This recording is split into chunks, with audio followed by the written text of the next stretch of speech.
Ces images ont été prises le 23 décembre dernier. Lausanne quittait son lit pour inonder les rues de Rumilly. Jusqu'à 1,20 m d'eau ont été mesurées. 25 habitations situées dans la vallée de Lausanne ont été touchées. Aujourd'hui, le niveau de Lausanne est au plus bas, mais les dégâts sont toujours visibles.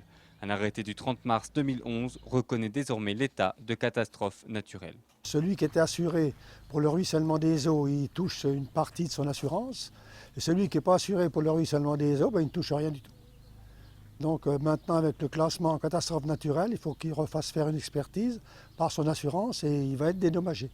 Ça va quand même faire du bien parce qu'il y a beaucoup, des gens qui n'étaient pas assurés du tout et qui ont subi quand même beaucoup de dégâts, quoi. Rumilly-les-Vaudes est situé dans un coude de Lausanne.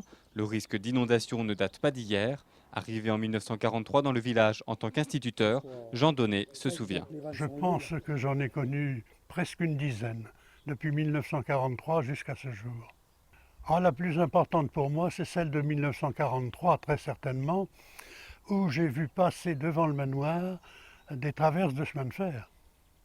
Et l'eau est arrivée jusqu'au manoir. C'était très très impressionnant et surtout pour les enfants qui étaient à l'école et que j'étais obligé de faire passer par le château de la Motte pour rejoindre le haut de Rumilly. Depuis plusieurs années, on vit quand même un petit peu sur le qui-vive quand on a des eaux, des orages ou des trucs comme ça, quoi. Ça commence à faire beaucoup. Moi, j'en ai eu 3 fois, 3 fois dans mon sous-sol. C'est pas dans l'habitation, mais enfin, c'est quand même habitable quand même, et ça commence à faire beaucoup, quoi.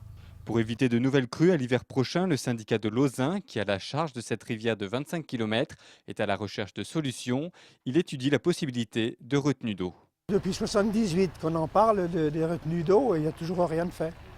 Alors maintenant, comme ça se renouvelle assez souvent, maintenant il faut qu'on fasse quelque chose. Pour l'instant, on est en réunion, on est en train de faire des essais. Il y a les géomètres qui sont en train de faire des essais dans la plaine pour savoir combien on pourrait retenir de mètres cubes d'eau et combien il y a de mètres carrés pour retenir les eaux. Un projet qui n'est donc encore qu'à l'état d'étude. La reconnaissance de l'état de catastrophe naturelle permettra une indemnisation des victimes de la montée des eaux.